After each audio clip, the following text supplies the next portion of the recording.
Local employers often will tell us that they have recruitment struggles, which means bringing new people in from the outside.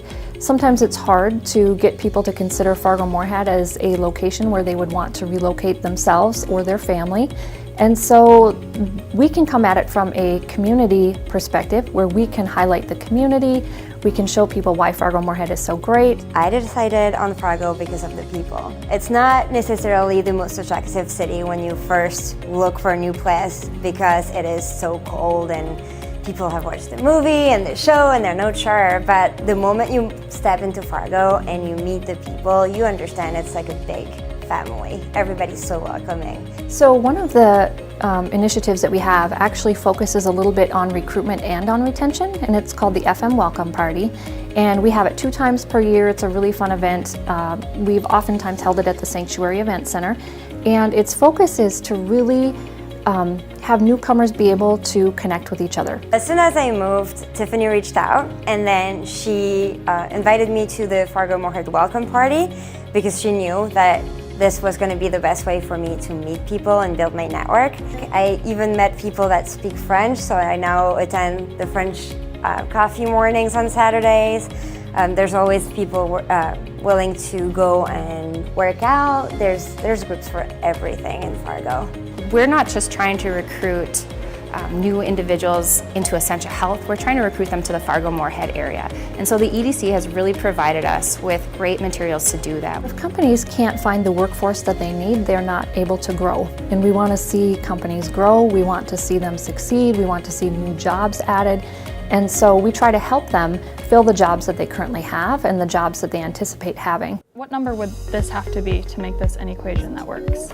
If a parent walked into a Mentors in Math session or walked in during this math time at Ed Clapp Elementary, what they would see is an engineering student leading a group of up to 4 second graders in a math lesson of their choice or where their student's ability group is, and help foster their natural love of math to young kids and get them to see how people in those fields are using mathematics, even that basic stuff that they're taught right away in 2nd grade.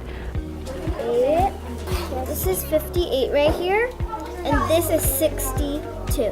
What was especially interesting was we had my highest kids working with a female, just coincidentally, a female engineer. And these girls then went, I want to be an engineer someday. And that was a career they hadn't ever thought of. They'd thought of teaching, they'd thought of other careers, but they hadn't thought of, I want to be an engineer.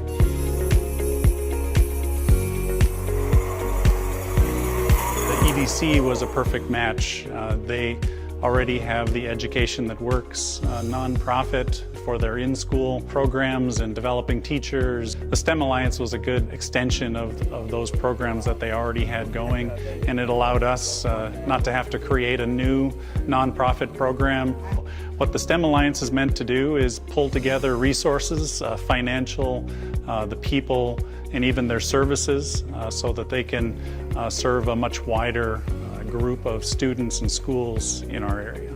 The mentors get to be engineers and work side by side with the students, really to design a robot, build it, program it, and then eventually go to a competition and succeed, hopefully, with their students. That's what I want to be when the switch flips and they say, oh, I get what engineering is, or I get what mechanical engineering is. That's for me. So for us, it's really been about how do we help our employers? How do we help primary sector employers? How do we help investor companies? And how can we be a community resource for them? And how can we really act as an extension of their company? They really are here for anything. I've heard stories of people that were able to find jobs thanks to the EDC's support.